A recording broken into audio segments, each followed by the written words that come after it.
Бурштинська громада провела в останню дорогу захисника України Романа Лабутіна.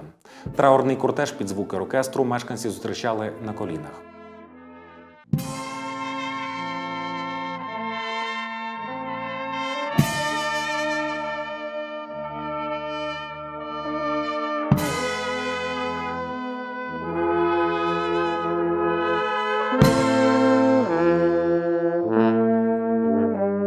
Люди схилили голови перед мужністю воїна. У Палаці культури «Прометей» зібралися рідні, побратими та духовенство. Кожен прийшов сказати останнє «дякую».